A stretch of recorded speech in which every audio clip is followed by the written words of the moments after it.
Voilà, mesdames et messieurs, merci d'être parmi nous ce soir avec cette grande chaleur. Ça montre tout l'intérêt qu'on porte à cette conférence. Je commencerai, si vous êtes d'accord, par les salutations.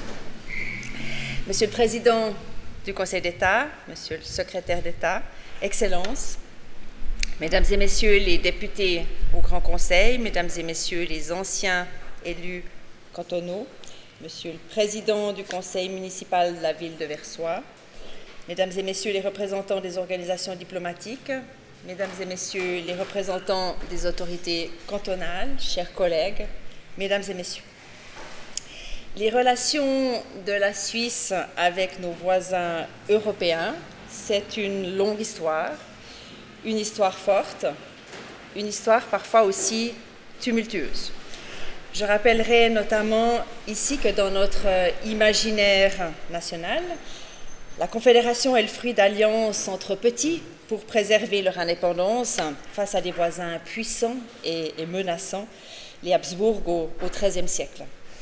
Et ce début tumultueux, cet inconscient collectif, imprègne aujourd'hui encore parfois la réflexion dans le débat européen, bien malgré nous. Pour autant, l'économie de la Suisse, un pays de montagne, sans matières premières ni débouchés maritimes, est fortement dépendante de sa capacité d'exportation, et d'exportation notamment vers l'UE, qui représente environ 60% des échanges commerciaux du pays. Et on mentionnera aussi que près de 20% des habitantes et des habitants de notre pays sont européens. Un quart des Suisses sont binationaux et la très grande majorité ont pour second passeport un passeport européen. Sans oublier évidemment les travailleuses et les travailleurs frontaliers dont notre économie est particulièrement dépendante. On le voit, les liens culturels sont immenses et comme je le disais, nous avons une relation très forte avec l'Europe. Ce n'est donc pas peu dire que les négociations avec l'Union européenne, coordonnées par Monsieur le Secrétaire d'État Alexandre Fazel, que nous avons le plaisir d'accueillir ce soir, ont des enjeux multiples. Parmi tous ces enjeux, laissez-moi évoquer rapidement ceux qui concernent particulièrement les hautes écoles. La participation restreinte de la Suisse au programme européen de recherche entre 2014 et 2016, puis l'exclusion entre juillet 2021 et fin 2024, tout cela a eu un impact notable sur nos hautes écoles, nos start-up, nos PME. Cette situation a induit une perte d'attractivité auprès de brillants scientifiques, une perte de direction de projets importants, des pertes financières directes et aussi, très dommageable, une perte d'influence sur la politique de recherche à l'échelle continentale. Or, on sait l'importance de la recherche et de l'innovation pour la prospérité de notre pays. La clause transitoire qui nous permet de revenir dans les programmes européens depuis le début de l'année est donc un vrai ballon d'oxygène, même s'il doit encore évidemment être pérennisé.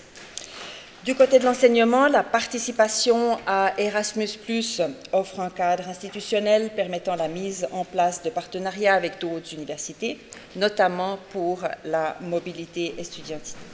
Le programme suisse européen de mobilité a permis depuis 2014 de modérer les effets de la sortie de la Suisse du programme Erasmus+, mais au prix d'une charge administrative démultipliée. Les perspectives d'un retour plein et entier dans ce programme sont donc attendues avec impatience. La solution suisse, qui est centrée sur la mobilité des étudiantes et des étudiants des hautes écoles, n'exploite en outre qu'un tiers des possibilités qui sont offertes par cet Erasmus+. Le programme propose en effet également des opportunités dans d'autres domaines tels que la formation professionnelle, l'enseignement scolaire aux écoles obligatoires, au gymnase, la formation des adultes, ainsi que dans les secteurs de la jeunesse et du sport. Enfin, pour la Suisse, je mentionnerai la libre circulation des talents et l'accès aux réseaux scientifiques de recherche européens et je soulignerai combien ils sont essentiels pour les hautes écoles et ce d'autant plus dans le contexte géopolitique actuel. Vous l'aurez compris, si nous sommes aussi nombreux ce soir à vouloir entendre cette conférence sur la question européenne, c'est parce que cette question européenne nous touche toutes et tous, de près ou de loin. Le paquet d'accords obtenu par le Conseil fédéral permet de stabiliser la relation bilatérale avec l'Union européenne et consolider la situation enviable de notre pays. Si la nécessité de ces accords pour la recherche et pour la prospérité suisse est, je crois, désormais une évidence, il y a toutefois d'autres enjeux non négligeables, comme celui de la souveraineté du pays, qui sont parfois discutés. L'université est un espace fondamental pour la démocratie. C'est le lieu où toutes les questions doivent pouvoir être débattues et où les faits doivent pouvoir être examinés avec rigueur. Et c'est pourquoi je tiens à remercier tout particulièrement Monsieur le secrétaire d'État Alexandre Fazel de sa présence à l'Université de Genève ce soir, alors même que la consultation sur le paquet d'accords vient de débuter et que les opinions foisonnent déjà dans les médias. Je me réjouis d'avance des échanges à venir sur ces enjeux aussi sensibles qu'essentiels pour notre avenir. Je remercie enfin très chaleureusement le canton de Genève qui organise cette soirée en partenariat avec l'Université de Genève. J'aimerais remercier aussi tout particulièrement la professeure Christine Cadous, cheville ouvrière de cet événement du côté de l'université. Cette collaboration n'est pas anodine, elle souligne l'importance que revêt ce sujet pour l'ensemble des actrices et acteurs de notre canton. Je vous remercie et j'ai maintenant le plaisir de céder la parole au président du Conseil d'État, M. Thierry Apothelet.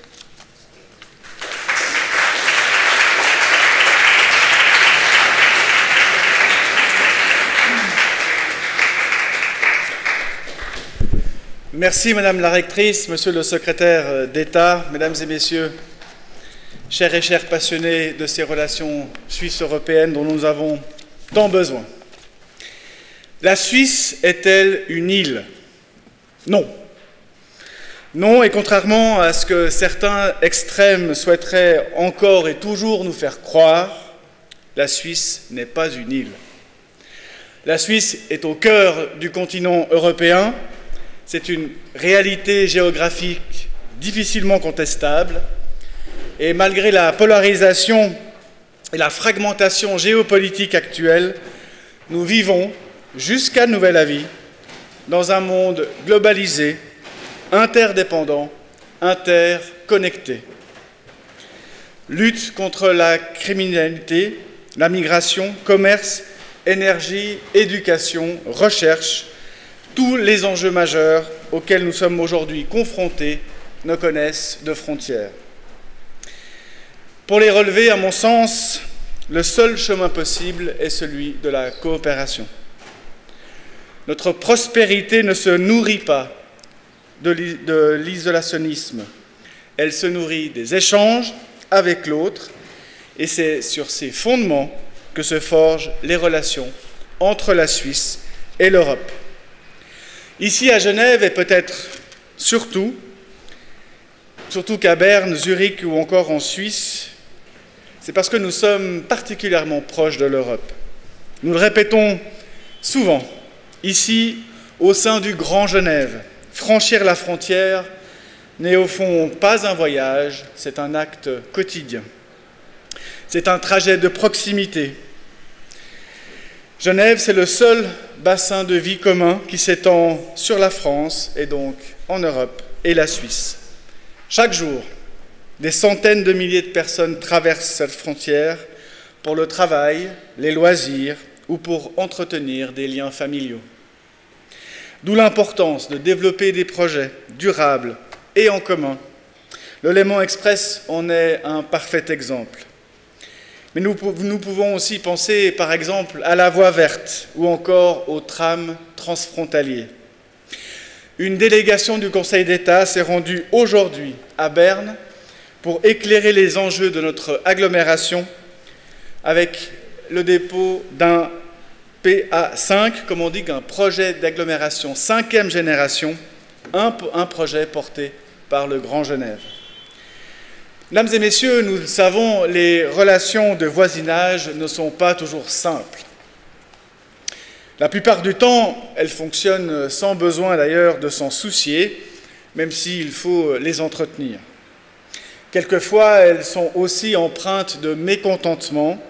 Il faut alors les soigner. Toujours, ce n'est que dans le dialogue et la coopération qu'il est possible de trouver des solutions. Des relations stables, constructives, solides, durables avec nos voisins sont constitutives de l'attractivité de notre économie, du fonctionnement efficace de notre marché du travail et de notre vitalité sociale. C'est pourquoi le Conseil d'État s'engage avec détermination aux côtés des autorités fédérales pour consolider les relations avec l'Union européenne. Ces relations, mesdames et messieurs, ne sont pas une option, c'est une nécessité.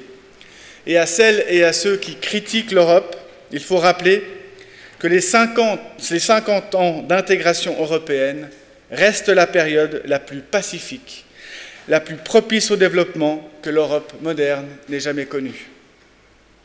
Concernant les accords bilatéraux, le canton de Genève aura un rôle actif dans leur analyse, dans une analyse approfondie par la présence notamment dans la Commission Europe de la Conférence des gouvernements cantonaux. Son petit nom, c'est la KDK, et nous nous en réjouissons. Nous témoignerons alors de l'importance de l'enjeu, du poids donné à l'appréciation des cantons qui seront directement concernés par ces accords. In fine, ce sont eux, en effet, qui appliqueront les mesures de mise en œuvre sur leur propre territoire. Une première évaluation démontre que l'ensemble des accords négociés avec l'Union européenne consolide et développe la voie bilatérale, instrument essentiel pour maintenir nos conditions cadres. Ces accords affirment aussi de nouvelles ambitions en matière de coopération pour relever les défis d'aujourd'hui et de demain. Des défis qui sont de la transition énergétique à l'intelligence artificielle, de la santé publique à la formation. Tous ces éléments ne peuvent être relevés qu'avec une gouvernance partagée, car c'est en pensant et en agissant à plusieurs que les démocraties peuvent ainsi continuer d'exister dans un monde traversé par des forces centrifuges, populistes et autoritaires. Ces nouvelles ambitions en matière de coopération valent bien également, et cela a été dit par Madame la rectrice, pour l'Université de Genève qui nous accueille aujourd'hui. Le gouvernement cantonal se réjouit de la signature prochaine de l'accord sur les programmes de l'Union européenne. Il devait avoir lieu avant la fin de l'année, avant même la signature des autres éléments du paquet Suisse-UE. Il s'agit non seulement d'un signal positif de la confiance réciproque restaurée entre la Suisse et l'Union européenne, et à ce à quoi, je le sais, Monsieur le secrétaire d'État, vous n'en êtes pas étranger. Il s'agit aussi d'un pas essentiel pour les instituts et les établissements de recherche dans l'innovation de notre pays, qui sont pleinement de retour ainsi dans cet espace de coopération si essentiel. Mesdames et messieurs, l'histoire le démontre. À l'époque romaine, Genève était déjà un carrefour de l'Europe. Aujourd'hui, c'est un carrefour pour le monde, ses organisations internationales, son action en faveur du dialogue et de la paix. Je veux souligner ici l'importance de promouvoir le multilatéralisme et la Genève internationale en tant que plateforme de dialogue en faveur de la paix, du droit international et des droits humains. Oui, Genève est et reste un espace de dialogue universel à la disposition de toutes et de tous. Cette vocation n'est pas une vocation de beau temps uniquement. Non, il nous faut défendre en ces temps difficiles, des difficiles où la guerre n'est malheureusement plus un concept abstrait qui appartient au livre d'histoire. Depuis 150 ans, Genève s'engage à être la ville de la paix, du droit international, le canton des droits humains et des objectifs du développement durable. Nous devons élever la voix pour les conventions de Genève. Genève, c'est aussi le lieu des solidarités. Celles qui, par exemple, dans l'ombre des grandes conférences, se tissent chaque jour entre les organisations, les chercheuses et les chercheurs, les citoyennes et les citoyens. Notre capacité à reconnaître l'autre comme un partenaire plutôt qu'un adversaire devient ainsi le socle d'un avenir fondé, partagé sur le respect, l'humanité et la coopération. Cela est d'autant plus important en ces temps agités où l'ordre international des dernières décennies est remis en question. Pour le Conseil d'État genevois, c'est un enjeu majeur. Lui qui s'engage à préserver cette vocation essentielle de Genève en tant que centre de dialogue et de coopération mondiale. Face aux conflits violents, face à la polarisation, face aux divisions que certains nourrissent à dessein, il nous faut brandir les armes que sont les valeurs de paix, d'humanité, d'égalité, de droit. La Suisse et Genève ont un rôle important à jouer, primordial en ce sens, car la Suisse, non, n'est pas une île. Elle est au cœur d'un monde qui a plus que besoin de solidarité. Non pas de remparts, mais de ponts. Non de forteresses, mais des points d'ancrage pour des valeurs communes.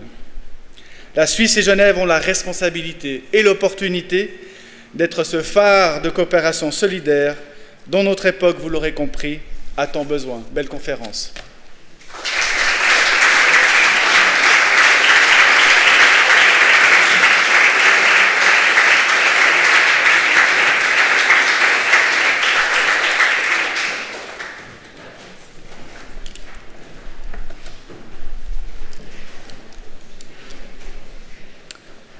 Merci, Monsieur le Président du Conseil d'État, Monsieur le Secrétaire d'État, Madame la Rectrice, Excellences, Mesdames et Messieurs, chers collègues, chers étudiants, et je suis ravie d'avoir quelques étudiants, même si la session d'examen est terminée et que l'université va bientôt clore son année académique. C'est un plaisir et un privilège de vous accueillir à mon tour ici à l'Université de Genève pour cette conférence sur les nouveaux accords entre la Suisse et l'Union européenne. Le moment est particulièrement bien choisi. Nous sommes 13 jours après la publication des textes des accords et des mesures qui sont proposées pour la mise en œuvre de ces accords dans notre ordre juridique national. Et si je peux juste me permettre une petite remarque, la publication a eu lieu le vendredi 13 juin, c'était un 13. Nous sommes le 26 juin, 13 jours après la publication. J'espère que tout cela va porter chance à la relation entre la Suisse et l'Union européenne. Vous nous aviez fait l'honneur d'être parmi nous, Monsieur le Secrétaire d'État, en mai 2024. Et c'était un moment, peu de temps, après le début des négociations formelles qui ont été lancées avec l'Union européenne.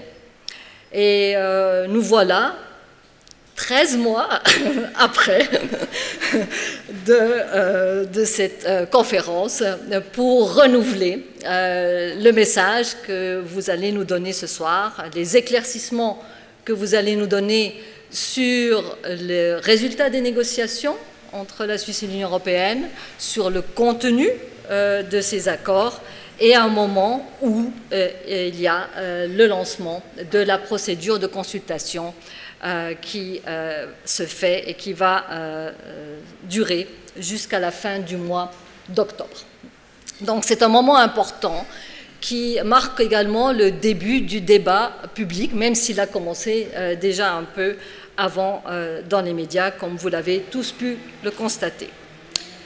Les nouveaux accords ont été essentiellement présentés comme des accords de stabilisation et des accords de développement de la relation entre la Suisse et l'Union européenne.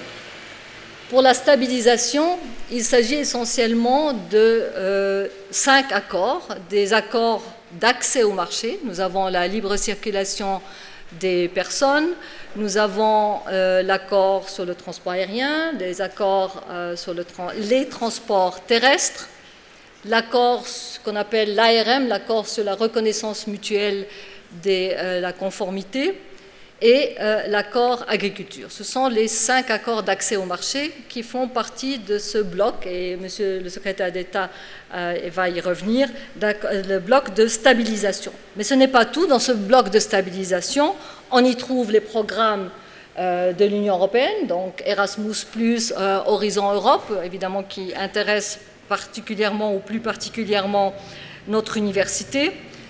Fait également partie de ce bloc de stabilisation la contribution de la Suisse à la cohésion, de même que la participation de la Suisse à une agence, l'Agence spatiale européenne. Donc ceci constitue ce premier bloc de stabilisation des accords.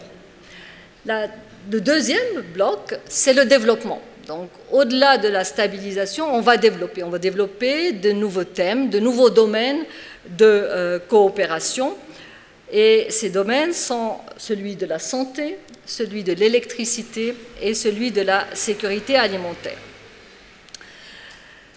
De nombreux thèmes sont couverts par ces accords. Et la tâche n'est pas facile d'expliquer tout ce qui a été publié le 13 juin dernier. De nombreux thèmes clés contenus dans ces accords et qui font déjà l'objet de positions, d'avis divergents qui ont été exprimés notamment dans la presse. Pour ne citer que quelques-uns, pour vous donner un avant-goût de ce que vous allez entendre par la bouche de Monsieur le secrétaire d'État, il y a bien entendu les questions institutionnelles, le tribunal arbitral, le rôle de la Cour de justice de l'Union européenne, évidemment les questions de souveraineté qui sont au cœur de la discussion, la clause de sauvegarde en matière de libre circulation des personnes, protection des salaires, l'accord sur l'électricité, les mesures de compensation. Vous avez certainement tous lu dans les journaux ces mesures de compensation, de quoi est-ce qu'on parle, et puis la reprise de l'acquis de l'Union européenne, et je n'ai là cité que quelques-uns de ces thèmes.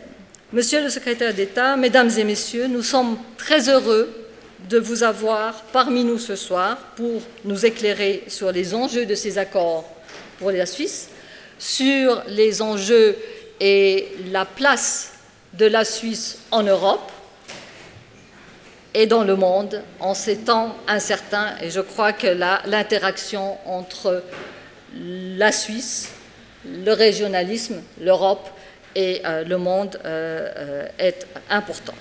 Monsieur le secrétaire d'État, nous nous réjouissons de vous entendre sur ces questions et je vous invite à venir me rejoindre sur la scène et j'ai le plaisir de vous donner la parole.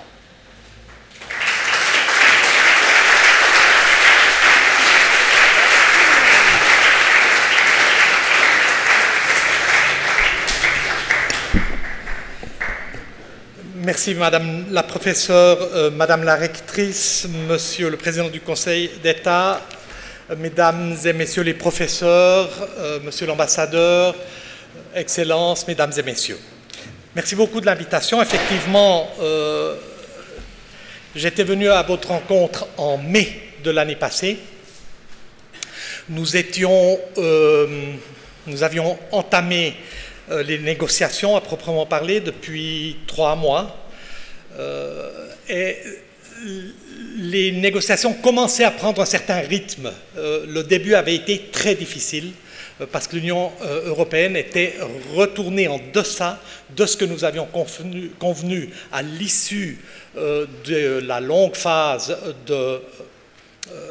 d'exploration du sondage où nous avions défini de quoi s'agit-il, qu'est-ce que nous voulons atteindre ensemble, et nous avions une vision très claire que nous avions consignée dans un papier, le Common Understanding, et ensuite quand on est arrivé à la négociation, la communauté européenne, en partie pour des raisons tactiques, je pense de tactique négociatoire, était retournée en deçà de ce qu'on croyait pouvoir atteindre ensemble. Donc le début avait été difficile, mais plus nous avons avancé, plus la qualité des échanges a été bonne, et donc nous sommes arrivés à bon port le 20 décembre de l'année passée.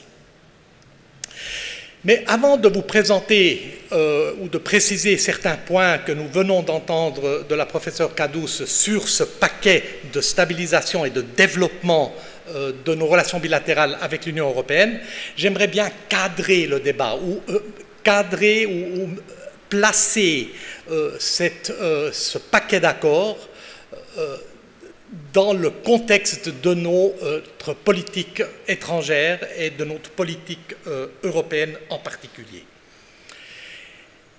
Et mon message est celui-ci, c'est que la politique européenne du Conseil fédéral est constante. L'objectif est le même depuis le sortir de la Deuxième Guerre mondiale. Donc c'est une vieille histoire. Et vous verrez que c'est une vieille histoire à l'apparence de ces transparents. Vous reconnaissez des transparents de l'époque des rétroprojecteurs. Ce sont 3 transparents que j'avais fabriqués moi-même, jeune fonctionnaire fédéral en 1991, pendant la négociation sur l'EEE, l'espace économique européen. Donc ce que vous voyez là, sur la gauche, c'est ce que fait l'Union européenne, sur la droite, ce que fait la Suisse, et au milieu le cours de l'histoire. Et donc tout commence après la Deuxième Guerre mondiale, avec la fondation de l'OEEC, ce qui deviendra l'OCDE, qui était une organisation dont le mandat était de mettre en musique le plan Marshall. Nous avons immédiatement adhéré, parce que c'était économique, ça nous intéressait, nous avons immédiatement adhéré à cette organisation avec une idée derrière la tête, qui était, et que nous partagions avec les Britanniques. C'était de créer une grande zone de libre-échange pan-européenne. Parce que l'objectif de la politique européenne, un objectif central de la politique européenne suisse, c'est d'éviter tout découplage de la Suisse de son marché principal. Notre marché à nous, pour un pays relativement petit et totalement dépendant de l'économie d'exportation, notre marché à nous, c'est l'Europe, c'est le marché intérieur. Donc, cette grande idée d'une grande zone de libre-échange. Mais en 1958, cette idée capote définitivement parce qu'entre-temps, il y a eu la fondation des communautés européennes qui s'apprêtent à créer son marché intérieur à elles et qui ne veulent pas diluer leur marché dans une grande zone pan-européenne. Et donc, comme il n'y aura pas de grande zone, on en fait une petite, EFTA, donc là, il est l'association de libre-échange européenne. Avec cela, on a notre petite zone, c'est bien gentil. À l'époque, on était 8 pays. Maintenant, nous ne sommes plus que 4 dans l'ALE. Les autres ont tous passé à l'Union européenne. Mais nous n'avions pas encore jeté les ponts entre la Suisse et l'Union européenne. Et ça, nous le ferons en 1972 avec l'accord de libre-échange. Et sur cette base-là, nous développerons cette relation bilatérale. Donc c'est là la naissance de cette relation bilatérale avec l'Union européenne en pleine évolution. Nous conclurons beaucoup d'accords. Personne ne sait dire précisément combien d'accords nous avons, 100, 120, 140.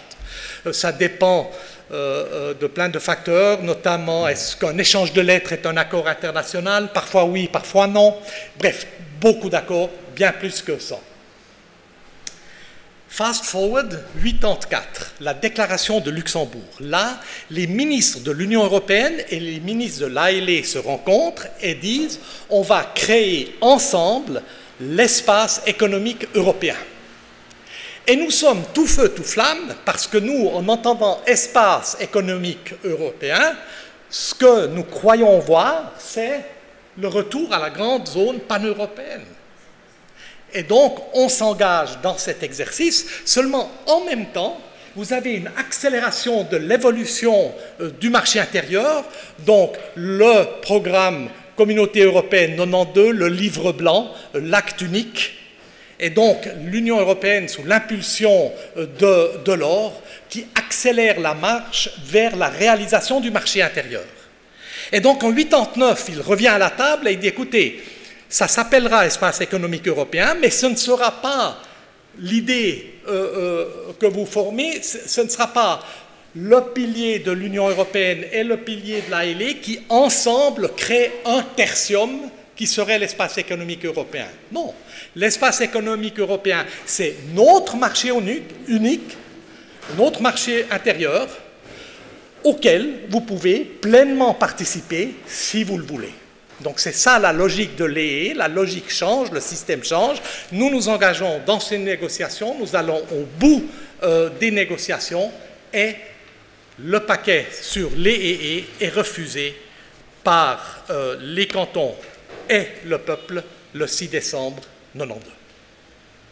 Et donc, nous devons recommencer, repenser notre politique, mais ce que cette histoire nous montre, c'est cette motivation constante de pouvoir participer pleinement à notre propre marché dans les domaines qui nous importent. Et c'est ce prochain transparent qui nous montre l'importance économique. Je ne montre que ces chiffres-là.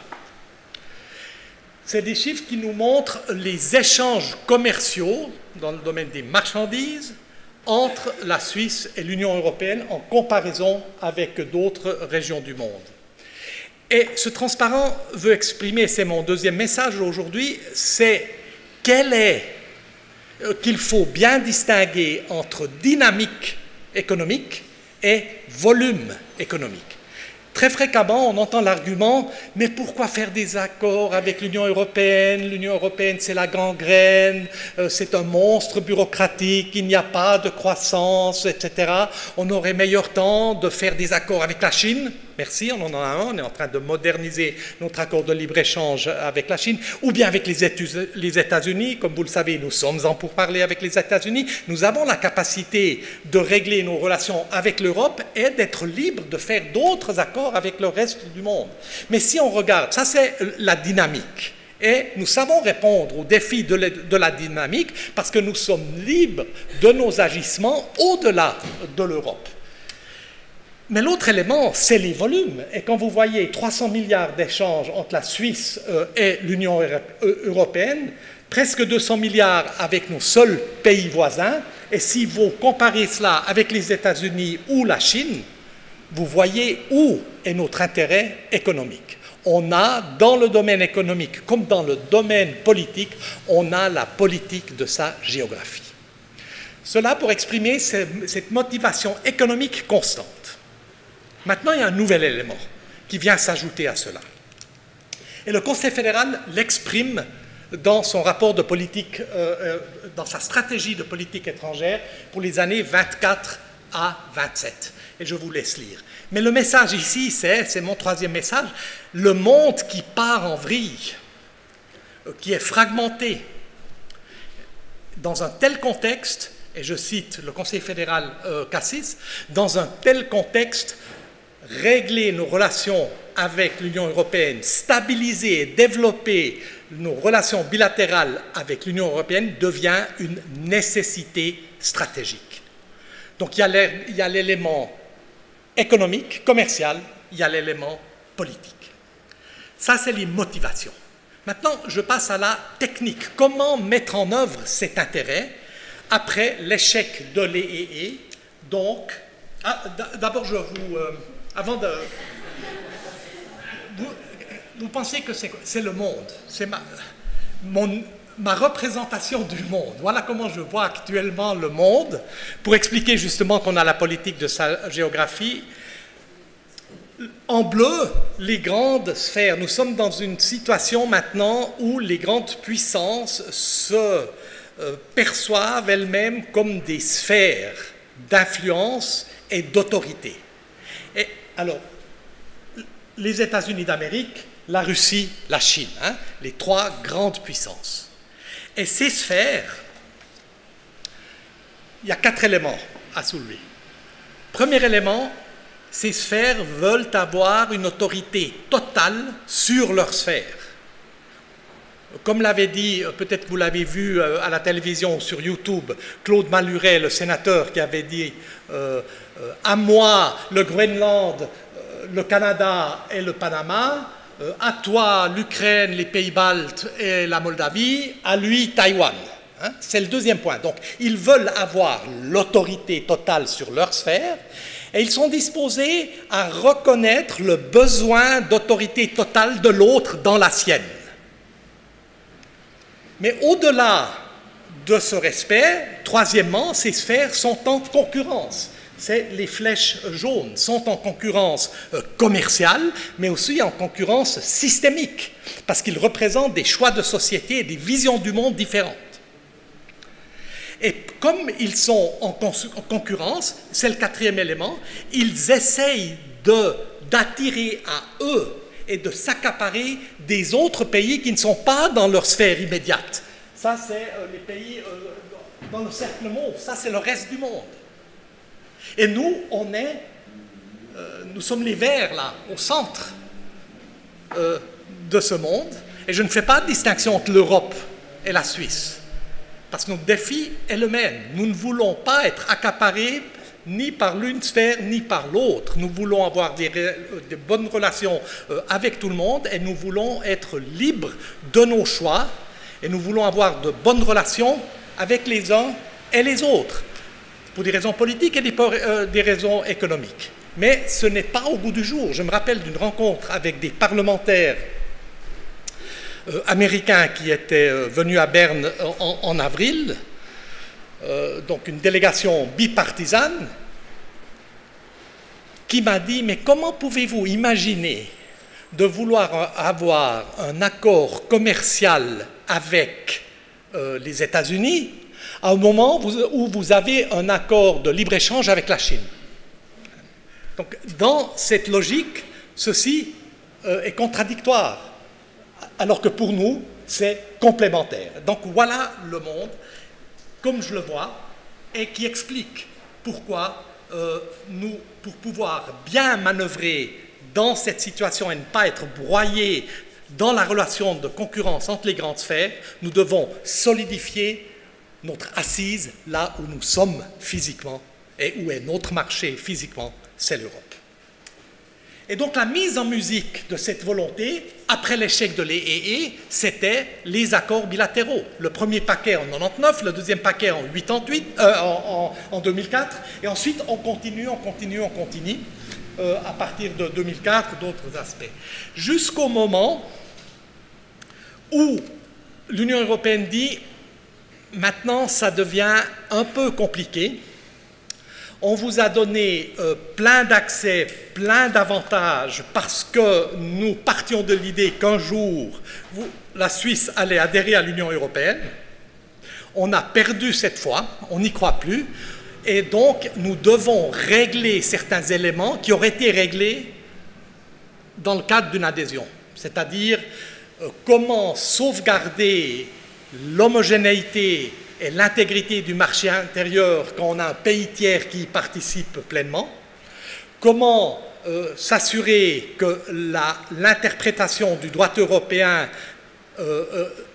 appartient à la seule Cour européenne de justice, comment faire que la Suisse ne profite pas de l'absence de système de contrôle d'aide d'État. Hein, on n'a pas de système encore, et alors que l'Union européenne le connaît, donc il disait aussi il n'y a pas de level playing field, donc il y a toute une série d'ordres institutionnels que nous devons régler. Et si vous voulez continuer sur le chemin de cette relation bilatérale, avant qu'on soit disposé de négocier de nouveaux accords avec l'Union européenne, il faudra d'abord conclure cet accord cadre institutionnel. Et c'est un discours qu'il commence à tenir vers 2010, à partir de 2013 à peu près, on est vraiment pour parler et ensuite en négociation. Et nous n'aboutissons pas, nous ne sommes pas dans le même film. Impossible de trouver un terrain d'entente. On négocie, on négocie, on négocie, on négocie, et on n'arrive pas à aller au but. Et donc, le Conseil fédéral tire la prise et déclare l'échec de ces négociations et propose un reset, comme M. Cassis disait. Alors ce reset a consisté en deux éléments. Premièrement, un changement d'approche. Plutôt que de suivre la logique européenne qui était de dire « nous réglons toutes les questions institutionnelles dans un accord cadre de façon générale et abstraite et horizontale pour tous les accords que nous avons déjà et tous les accords à venir, la Suisse a dit non, on va faire autrement, on veut tout de suite, donc on commence déjà à négocier de nouveaux accords et nous sommes demandeurs dans le domaine de l'électricité, de la sécurité alimentaire, de la santé, et les questions institutionnelles, on veut bien les régler.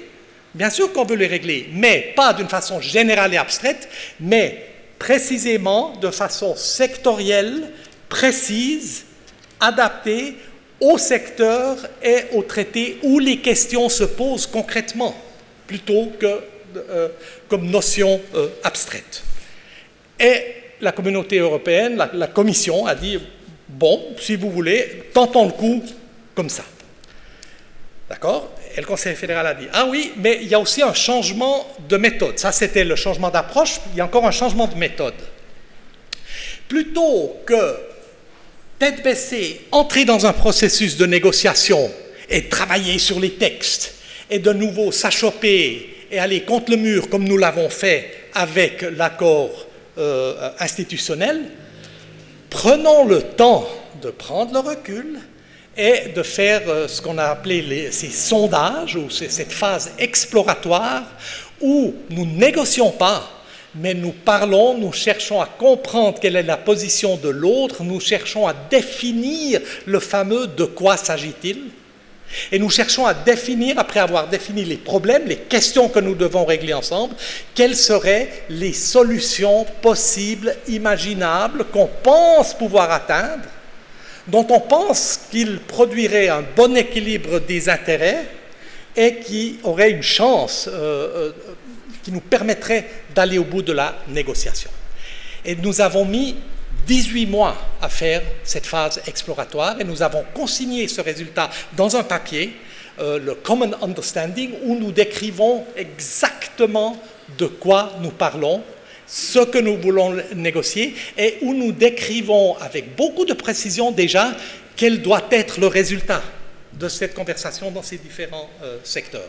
Et c'est sur cette base-là qu'on a pu lancer les négociations qui ensuite n'ont duré que 9 mois. Parce que le travail d'approche et le zooming in sur l'objet en tant que tel avait déjà été fait pendant la phase exploratoire. Et alors le résultat, le voilà.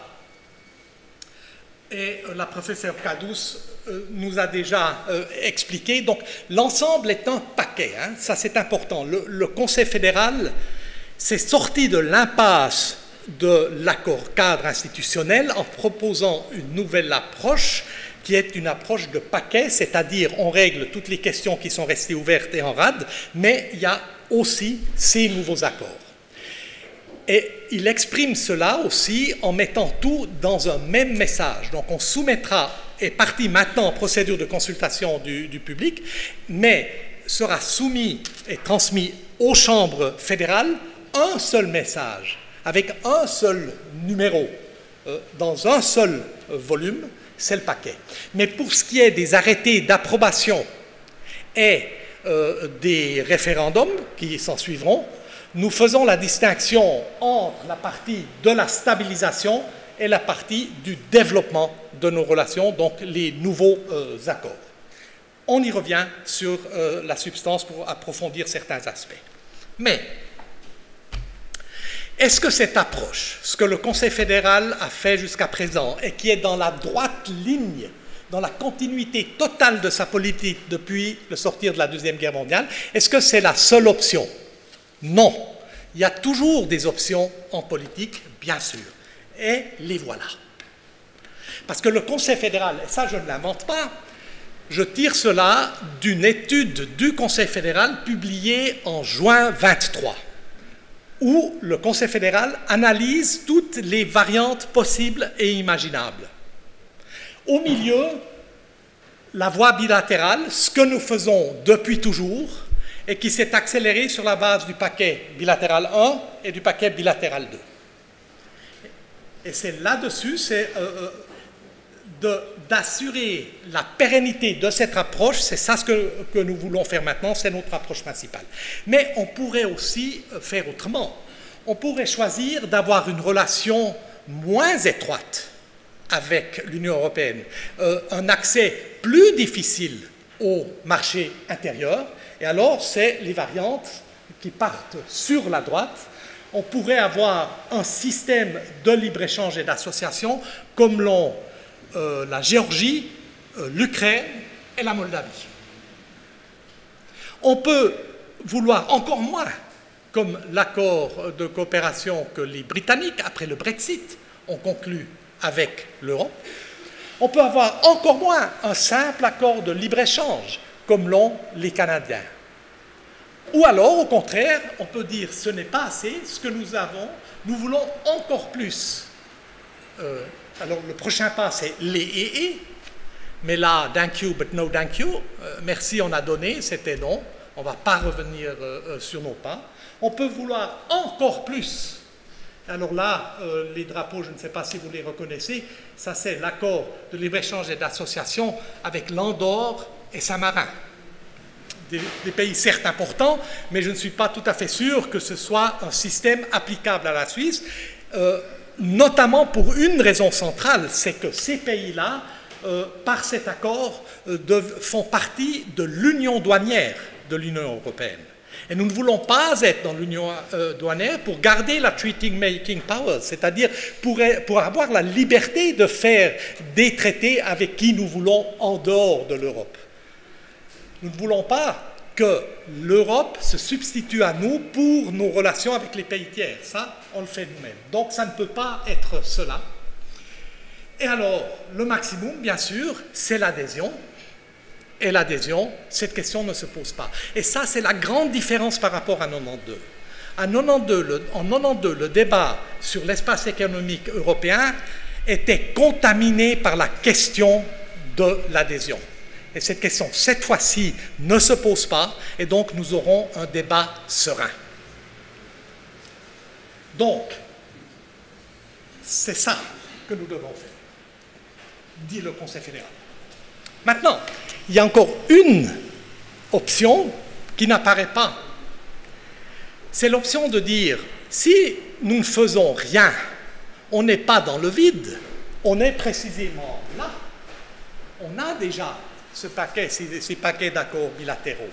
Or, ce n'est pas une option, c'est la fameuse érosion. Si nous ne faisons pas, si nous ne dynamisons pas cette relation, elle va, over time, se vider de substance. Donc, de dire il n'y a rien besoin de faire parce qu'on a déjà plein d'accords, c'est comme si vous disiez, donc, avec l'écoulement du temps, voilà, on irait dans cette direction parce que cette relation s'appauvrisserait. Donc, ce que nous devons faire, c'est, et voilà, quand je dis l'érosion de l'approche bilatérale, là, vous voyez les différents éléments, je vous laisse lire, donc tout ce qui se passerait avec l'écoulement du temps, l'appauvrissement de la qualité de notre relation avec l'Union européenne. Donc, ce que nous voulons, c'est ni partir vers la droite, ni partir vers la gauche, mais sortir par le haut, en stabilisant et en développant notre relation bilatérale avec l'Union européenne. Cette usine à gaz est un transparent très important, parce que le message ici est celui-ci. Pourquoi aurons-nous un débat serein et fourni et bien documenté sur ce paquet d'accords bilatéraux, les bilatérales 3? Parce que nous avons élaboré tout cela dans un processus très confédéral et très, très inclusif, avec le niveau technique, les négociateurs dans les différents créneaux négociatoires, il y avait 14 groupes de négociation, les discussions sur la mise en œuvre, les mesures d'accompagnement, toutes les discussions entre les partenaires sociaux, syndicats, employeurs, sur les questions de la protection des salaires, des conditions sociales, etc. Donc ça, c'est des conditions ici au niveau technique aussi qui se sont faites. Et ensuite, le niveau politique avec une multitude de groupes, un groupe de pilotage avec les 3 départements fédéraux en charge de ces relations, c'est-à-dire les affaires étrangères, l'économie et la justice avec le concours de la chancellerie fédérale. Ensuite, un groupe de coordination, la Steuerungsgruppe, où il y a tous les départements fédéraux et la chancellerie fédérale. Ensuite, le Sounding Board, où il y a les partenaires sociaux, économie suisse et les cantons. Ensuite, le dialogue avec les cantons, le dialogue sur la politique européenne, en haut à droite, avec les cantons. Ensuite, la délégation du Conseil fédéral sur la politique européenne et politique étrangère, et le Conseil fédéral. Et tout ce que nous avons fait pendant ces 25 mois montait par cette usine à gaz jusqu'au Conseil fédéral et redescendait comme ça. Donc, la socialisation des parties prenantes suisses autour de ce paquet a été continue. Et ça, c'est une grande nouveauté. Dans le temps, on négociait quelque chose, comme avec l'accord institutionnel, et puis ensuite, ou avec les, vous vous rappelez, il n'y avait jamais rien, tout ce qu'il y avait dans les journaux, c'est ce que était conditionné par les fuites faites par la Commission à Bruxelles. Nous, on ne disait rien, donc il y avait déjà un biais dans la conversation, et puis à la fin des négociations, le Conseil fédéral était venu et avait dit « Eh bien voilà, le résultat est bon, et maintenant il faut être pour. » Et puis on passe au vote. Alors qu'ici, et ça c'est nouveau, c'est cette socialisation, comme je l'appelle, de l'ensemble du processus et toutes les parties prenantes qui sont impliquées et qui savent ce qui s'est fait. Donc quand les partis disent, et vous l'avez certainement lu dans les journaux, on ne peut pas encore dire si on est pour ou contre, on doit d'abord lire les accords. C'est, comme nous disons en allemand, eine Schutzbehauptung. Ils les connaissent, les accords. Il y a 20 mois qu'ils les connaissent. En partie, donc on leur a tout montré. Donc, la Suisse a avancé ensemble et on est resté groupés. Et ça, c'est important. Ça, c'est important pour une autre raison. Et là, je cite le professeur Henri Rieben, qui disait toujours « La Suisse doit s'intégrer à l'Europe dans l'ordre. Parce que si elle ne le fait pas, les composantes de la Suisse vont s'intégrer dans le désordre. L'économie en se délocalisant, les cantons en faisant de la kleine Außenpolitik, donc là où ils ont la compétence, des relations transfrontalières, et en ne reconnaissant plus la Berne fédérale comme leur patrie stratégique pour toutes les questions internationales, et les seuls qui ne peuvent pas s'intégrer dans l'ordre en l'absence d'une libre circulation des personnes sont les individus, sont les employés.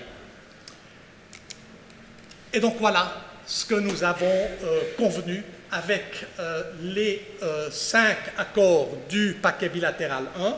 Et là, vous voyez, où il y a des cercles, c'est les éléments institutionnels. Donc, ce n'est pas partout. Il y a certains accords où nous intégrons ces éléments institutionnels dans les accords existants ou bien dans les nouveaux accords. Les triangles, c'est où nous instaurons des réglementations au niveau des aides d'État.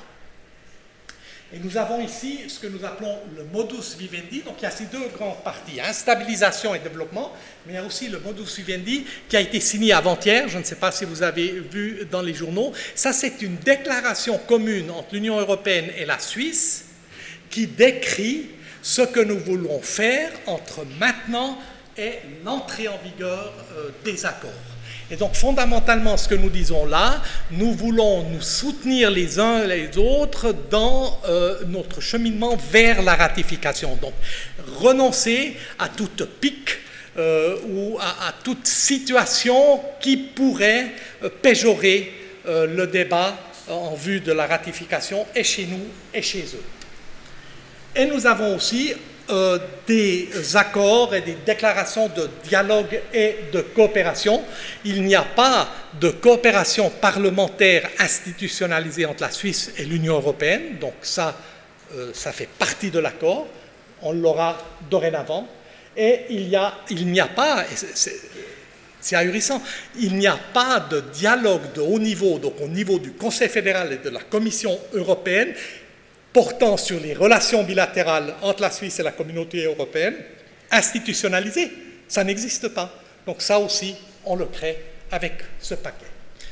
Je vais rapidement approfondir certains éléments, mais je pense qu'on les approfondira pendant les questions-réponses. Le modus vivendi, je viens de le dire, c'est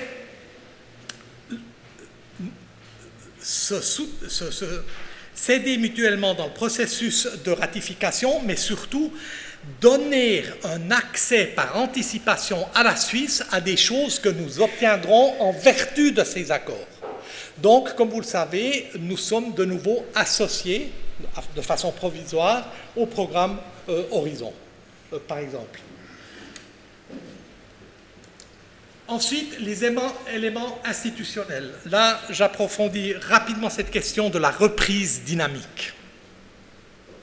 Premièrement, ce n'est pas une reprise automatique, c'est une reprise dynamique, ça veut dire. Et je dois souligner, c'est quelque chose que nous voulons, ce n'est pas quelque chose que nous impose l'Union européenne. Nous voulons éviter que notre relation soit statique, c'est-à-dire nous avons des accords, les bilatérales paquets 1 et 2, mais l'Union européenne évolue et nous n'évoluons pas. Et si nous évoluons et nous adaptons notre législation à la législation européenne de façon autonome, il n'y a pas d'automatisme qui fait que l'Union européenne nous considère comme compatibles et nous intègre de nouveau pleinement dans le marché intérieur. Donc c'est ça le dynamisme, c'est faire en sorte que quand l'acquis communautaire évolue, nous on évolue avec. Et donc on a la stabilité, la sécurité du droit. La relation est stable en devenant dynamique. C'est ça l'idée, mais le processus par lequel nous le faisons n'a aucune incidence sur notre structure constitutionnelle, sur les droits démocratiques, sur les compétences du Conseil fédéral. Donc, c'est un système bien pensé. Ensuite, règlement des différends. Là aussi, très important. Dans notre relation avec l'Union européenne, jusqu'à présent, nous n'avions pas de véritable système de règlement des différends. Nous avons dans nos accords que le comité mixte. Ça, c'est un comité où se rencontrent les fonctionnaires, une fois par année. Et la Commission nous dit ah, ça ne va pas du tout, vous n'êtes pas conforme au droit européen, il faut corriger, ça ne va pas. Et les Suisses disent non, non, non, non, c'est totalement conforme au droit européen, tout va très bien. No, it doesn't. Yes, it does. No, it doesn't. Yes, it does. OK, à l'année prochaine. Et donc, on accumule un processus ou un fond d'irritation et de divergence qui a précisément conduit à cette situation où l'Union européenne a dit maintenant, ça suffit. Maintenant, il faut un processus de règlement des différends. Il faut régler ces questions institutionnelles. Hein. C'est précisément l'absence de ces aspects institutionnels qui nous avait conduit dans l'impasse. Donc là, maintenant, on a une procédure.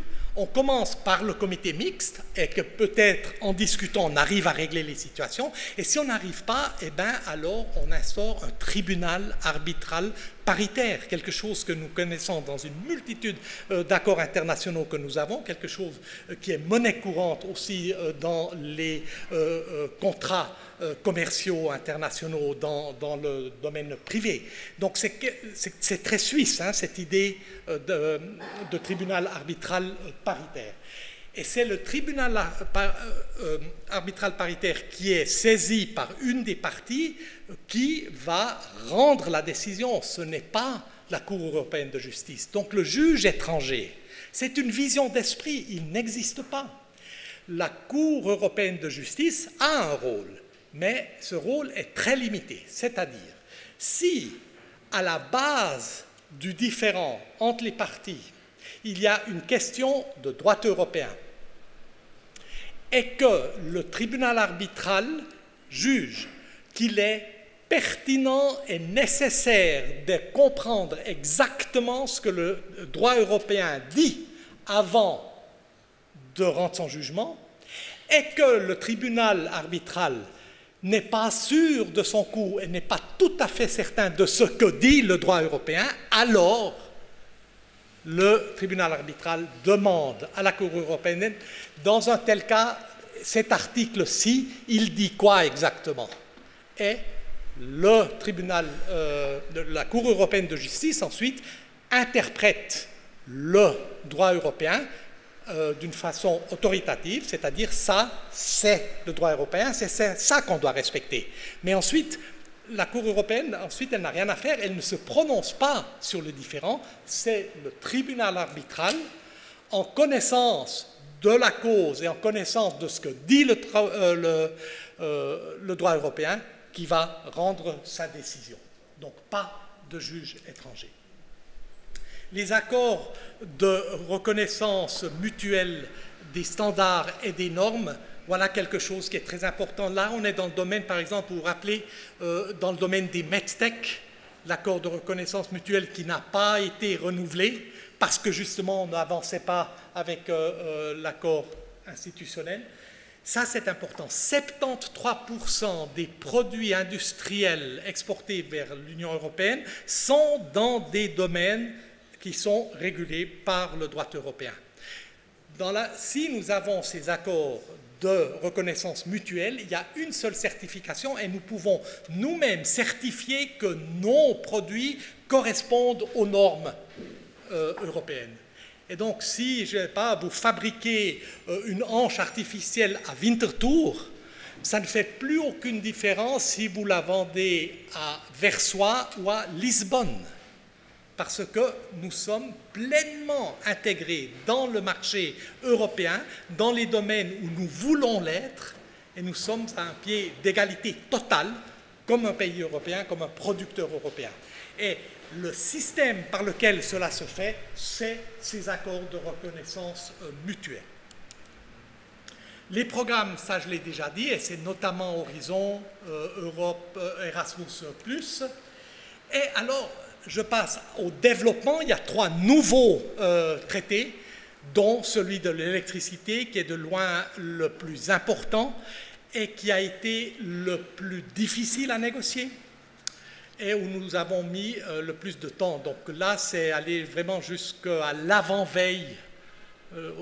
Autour du 15 décembre, nous n'avions pas encore conclu cet accord. Donc c'était vraiment tout dernier moment que nous avons arraché les dernières concessions que nous voulions pour arriver à un accord qui nous donne la stabilité du réseau, la sécurité de l'approvisionnement et qui ouvre le marché de l'électricité et qui permet aux ménages de se servir d'électricité sur le marché de l'électricité, mais aussi de revenir, le marché libre, qui est moins cher, mais aussi de revenir dans le domaine régulé, si par exemple les prix se péjorent sur le marché libre, moyennant une prime si on veut changer pendant l'année, mais sans prime si on change à la fin de l'année. Monsieur Rochety était donc le chef du DTEC, le Conseil fédéral en charge de l'énergie, était extrêmement exigeant et nous a fixé des exigences dans le mandat de négociation extrêmement sévères, mais nous les avons remplies. Il est satisfait, cet accord est bon. Parole d'Albert Rochety. Et maintenant, où sommes-nous? Là, dans la consultation politique. Donc, c'est le Vernehmlassungsverfahren. Comme toute loi fédérale, le Conseil fédéral la met en consultation auprès des cantons, des partis politiques, des partis prenants, des lobbies, etc. Cette consultation va durer jusqu'au 31 octobre de cette année. Nous attendons une multitude de retours. Ensuite, nous allons établir un rapport sur ces retours et nous allons saisir le Conseil fédéral afin qu'il puisse décider. Est-ce qu'il confirme ce qu'il a proposé dans le message en termes de mesures législatives suisses, d'adaptation du système suisse, de mise en œuvre, mais aussi d'accompagnement, notamment dans le domaine où il y a un consensus qui s'est créé entre les syndicats et les employeurs, ou est-ce qu'il change un peu cette approche? Tout cela, c'est un travail à faire sur la base de la consultation.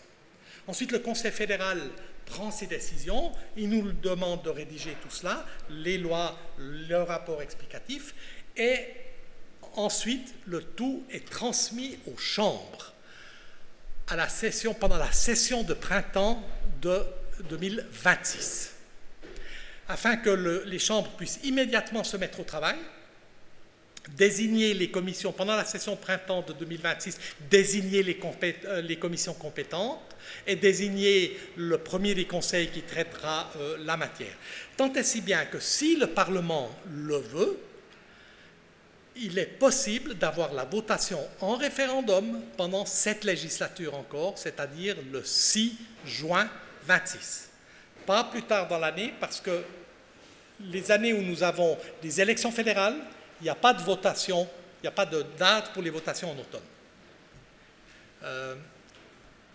Et si le conseil, les deux conseils nationaux et des États décident de ne pas aller aussi vite, donc le Parlement devrait avoir ses votations finales sur le paquet à la session de décembre 26 pour que le référendum puisse avoir lieu le 6 juin.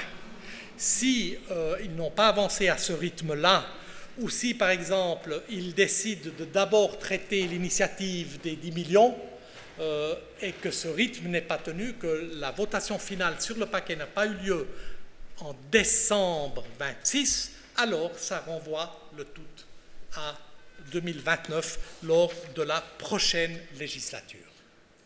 Donc on est parti, là on entre dans le vif du sujet. Avec l'ouverture de la procédure de consultation, on entre dans le vif du débat politique dont je suis convaincu qu'il sera serein parce que la situation est claire, le produit est bon, que tous les Suisses sont de bons patriotes qui se passionnent pour ce pays. Le sort de ce pays est celui des gens qui y vivent. Ils ont peut-être une vision différente sur comment exactement mettre en œuvre cette ambition conjointe. Et c'est pour ça que je pense que le débat sera serein et le résultat sera bon. Et j'espère que le résultat sera celui-ci. Merci.